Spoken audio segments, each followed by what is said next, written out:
Monmouth University Center for Entrepreneurship is ready for Hawk Tank 2025. It is Jackie Robinson Day, and Colleges Against Cancer held a Relay for Life event. All this and more on this episode of Hawk TV News.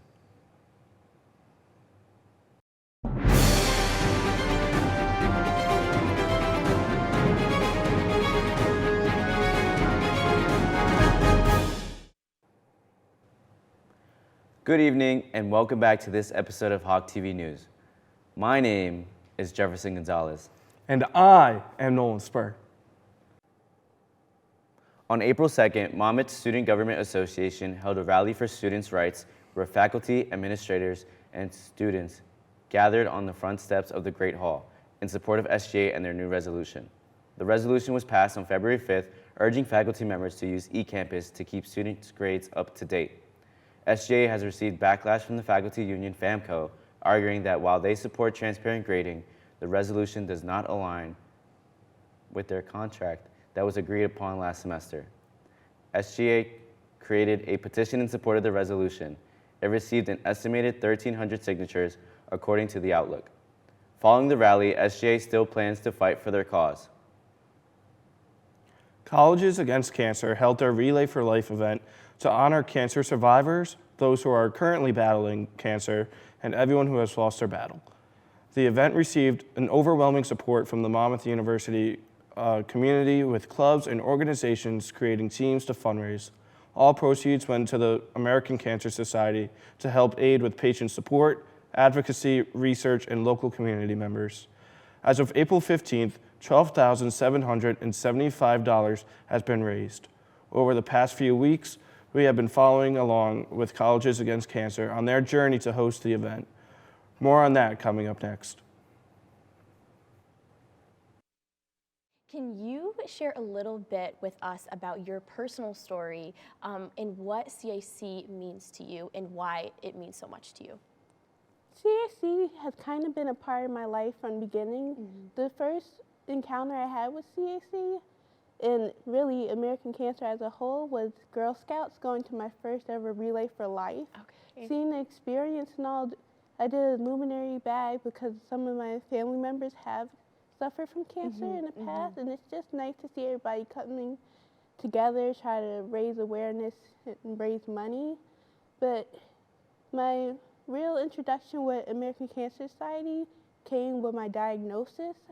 I was diagnosed with a pineoblastoma, which is a rare aggressive tumor, which only accounts for 2/10 of all brain tumors in the U.S. So it was a crazy experience just to know, like, as a freshman in high school.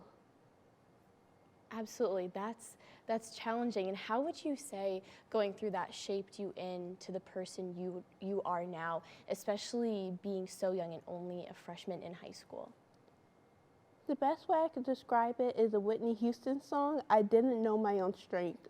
Wow. Like, going through chemo, surgery, radiation, there's so many times where you think you just want to give up, but you keep going. My family really been a great inspiration during that time. And just seeing other patients in the hospital, it makes you keep going and you keep pushing. That's beautiful. I love that. And I love how you make the reference that you didn't, to that song about not even knowing your own strength. I think that's beautiful. That's so beautiful. What is something that you wish someone told you during your battle that you want to share with those who are currently going through similar treatment or diagnosis? The term battle is so kind of weird to me because it's not just one thing. Like, it will continue with you for the rest of your life. As people, they ask me, it's not a battle, it's a war. So yeah, it started with my diagnosis, but the surgery, the radiation, the chemo, and just living my daily life with the side effects of it, it's like never ending, but thankfully there is a light at the end of the tunnel. Yeah, absolutely. Would you say, like today, what is something that keeps you going, that is your strength, that you look to in the midst of it? I think about how many people that I met throughout just having cancer. You never realize how many people are around you, so you start opening up about your own struggles. And knowing all those people who have fought and now have fallen due to this horrible disease, something in me pushes me to move forward because thankfully I'm still here to fight that journey that so many have lost. That's amazing. That's beautiful. And I know that you shared a little bit about how how you were first introduced to CAC, and how being in college now, how has it impacted you personally throughout, since being, did you join CAC in like your freshman year? Is it something that is like more recent? Actually, I was the one who restarted the club. It actually kind of died down as the previous leaders didn't really bring anybody in to keep it going. So we were really starting with scratch with our advisor, Kathy. Wow. That's so great. And your advisor is your mom as well, correct? Yes, it's funny going down this journey with her, be able to say, hey, Mom, this is what I want to do. Let's try to make this happen, especially in the beginning. Yeah, absolutely. That's so cool. Do you think that your mom being the advisor, has that created like a special bond between you guys being able to do something like this? I feel like once my diagnosis has brought us closer together, every time we go and we try to do something concerning cancer, it doesn't matter what it is, it always works together. I love that. I love that. And why is it important for events like Relay for Life to be held every year? Everyone knows about cancer, but sometimes if we're not faced with it, we kind of let it go like in the back of our mind. But there is so much more that we need to do just in terms of funding so we can get the research. So maybe in a few years there's a better solution. So maybe we could get to a place eventually where we could say, hey, there's no more cancer. But we can't do that without fundraising. Absolutely. When you graduate college, do you think that this is something that you are going to continue, maybe being an advisor when you get older, or is CAC something that you see continuing to be in your future when you graduate? I want this to really be a part of my life forever moving forward. Even without CAC, I still want to activate, and I hope more get involved towards the cause, really, because this is such an important life. Because if you turn around, I bet either you or someone you knew or somebody friends have dealt with this, and it just needs to spread larger. Absolutely. Well, thank you so much for sharing your story and what CAC means to you. Is there anything else that you would like to share about CAC or your story personally? I just want more people to get involved, because the more we spread, the more we can do. Like Relay for Life, we want to do so much more than that. But if we don't have the support, there's not more we can do without it. Absolutely. Well, thank you so much for being here, talking to me about your story and CAC. And for everyone listening, make sure to, like she said, come to Relay for Life and support. And again, thank you so much for being here today. Thank you for having me. And now we're here with a member of the dance team here at Monmouth University. Can you please tell me your name and why you decided to be part of the event? My name is Ava Yanisil, and I'm here to support the event because I think this is a great and important cause. Thank you so much. Brielle Guzzi is the development manager for the American Cancer Society. Her job is to support her volunteers that work on each and every event to the best of her ability. She says the American Cancer Society impacts cancer survivors by improving the lives of people with cancer and their families, as the only organization combating cancer through three major pillars: advocacy, research, and patient support, to ensure that everyone has an opportunity to prevent, detect, treat, and survive cancer. So I'm Brendan Sheehan, I'm with the Student Government Association. Can you tell us a little bit about why SGA decided to form a team here and what you guys wanted to accomplish? So, this is a great club, Colleges Against Cancer. They do a lot of good work over the years. As you've seen, walking downstairs, they have their signs from 2018, 2019. They really do great work. And so I'll have to shout out Jackie Tamburino of SGA, who put our table together and planned it. But cancer is something that affects all of us.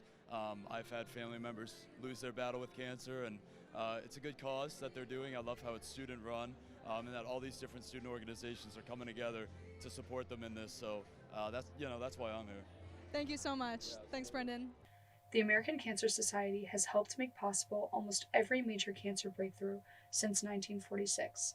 Since then, we've invested more than $5 billion in cancer research, making us the largest nonprofit funder of cancer research in the United States, outside of the federal government. My name is Blake Amrani. I'm a member of Sigma Pi. I'm here because I wanted to support the Cancer Society. My good friend, actually, and sweet mate, someone I knew all my life, basically, was just diagnosed with leukemia this year. So we're just trying to support him. We're still trying to get over that, but he's doing well now, which is good. And yeah, it's always a great cause, great support, great to support. Thank you so much. I'm sure everybody appreciates the support and they're just glad that you're here. Thanks. Monmouth University Center for Entrepreneurship is gearing up for its Hog Tank 2025 event that will take place on April 29th. The 3 finalists will pitch their business ideas to a panel of judges for a chance to win a cash prize to invest in their idea. This year, the finalists are pitching ideas including Alum Links, an app that reimagines the world of networking. Another pitch is Talking with Friends, an educational app that is designed to help middle and high school students on the autism spectrum learn social skills. The final business idea is Buzz and Board, a literary cafe designed to be a late-night alternative to the bar scene. All of the finalists have been working with the Center for Entrepreneurship to help develop their ideas, leading them to this moment as finalists. Today is April 15th, which means that it is Jackie Robinson Day in baseball. Jackie Robinson is a very important figure in baseball as he broke the color barrier on this day in 1947 and became the first black person to play in an MLB game. The MLB celebrates Jackie Robinson by having a league-wide jersey retirement, which means no player will ever wear the number 42 again. However, on April 15th, all players in the MLB wear the number 42 with no name on the back of their jerseys. This tradition started in 2009 and continues in today's game.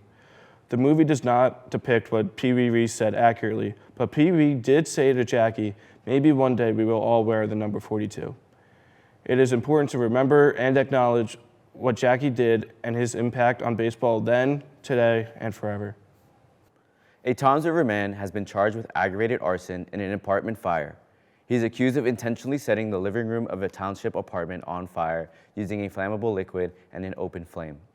According to the Asbury Park Press, 59-year-old Kevin Funchess was charged in connection to the fire. Around 11 p.m. on Monday, April 14th, a 911 call reported a structure fire, and when Toms River police and firefighters arrived at the scene, the fire was already extinguished. After investigation, authorities concluded that Funchess, the resident of the apartment, was responsible for the fire. Funchess was arrested at the scene and was taken to the community medical center after complaining of shortness of breath. When he is medically cleared, Funchess will be held at the Ocean County Jail, where he will await a detention hearing. New Jersey Governor Phil Murphy has met with leaders from Amtrak and New Jersey Transit ahead of the busy summer travel season. Last year, travelers were faced with delays and suspensions along with Northeast Corridor. New Jersey Transit and Amtrak have been working to make sure delays are limited this year by spending millions of dollars and thousands of hours on improvements. Repairs are currently underway, with Amtrak conducting essential overhead wire work to improve reliability. Commuters should be aware that this work is expected to take place from April 7th to the 18th, causing schedule changes and outrages on the Raritan Valley line. We are now going to send things over to Jefferson Gonzalez for another episode of Jamming with Jeff.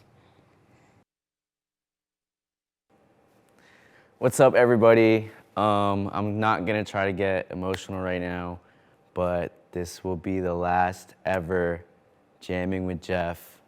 And so, as you can tell, we're in a little different environment. We don't got the big table today, but I just wanted to be one-on-one with all my viewers out there, all the jammers, the Jeffers. And I just want to talk about one thing. And since, I'm nearing graduation, there's a thing that's important to me, which is music, obviously, and Instagram and social media. And so, obviously, when the semester ends, I have to do my semester end dump, and I need a song to go with that dump. And some people are discussing their songs, and their songs are in progress, but I think I got my song. And I've had my song for a very long time, and the origin of my song came, if I'm not mistaken, from the Deadpool movie over the summer. Green Day's song, Good Riddance, Time of Your Life. I'm pretty sure it was Deadpool at the end. Anyways, that song was hella sad, And definitely when I graduate, I'm gonna be hella sad because I love everybody at Hawk TV. I love everybody that has impacted me in my 4 years here at Monmouth University. And I just wanna read you the first couple words from Good Riddance, Time of Your Life by Green Day. Another turning point, a fork stuck in the road. Time grabs you by the wrist, directs you where to go. So make the best of this test and don't ask why. It's not a question, but a lesson learned in time. It's something unpredictable, but in the end, it's right. I hope you had the time of your life. And I definitely had the time of my life here at Hawk TV and jamming with Jeff, and I hope you guys have the time of your life too. A man has been charged with setting fire to Pennsylvania Governor Josh Shapiro's private residence. Cody Balmer was denied bail during an arraignment hearing on April 14th. Balmer faces charges of attempted homicide, aggravated arson, terrorism, and other crimes. He is reported to have climbed over the fence, broke into the governor's mansion, and set fire to the house with a homemade Molotov cocktail using gasoline and beer bottles during Monday's arraignment. Balmer did not enter a plea.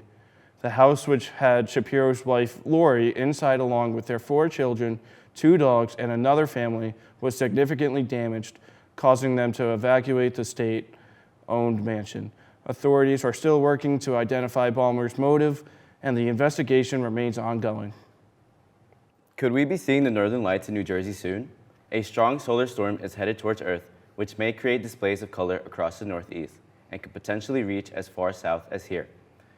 On April 13th, the sun emitted a coronal mass ejection, a burst of highly energetic particles that should reach Earth tonight, and trigger geomagnetic storms causing the aurora borealis displays across the sky.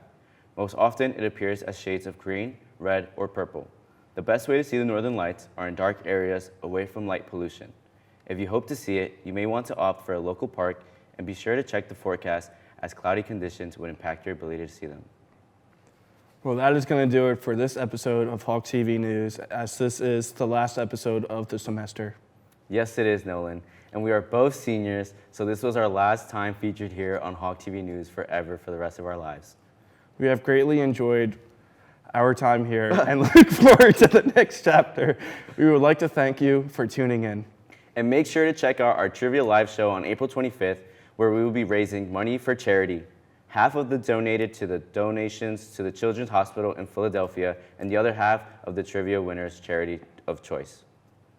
Thanks again for watching, and have a great night.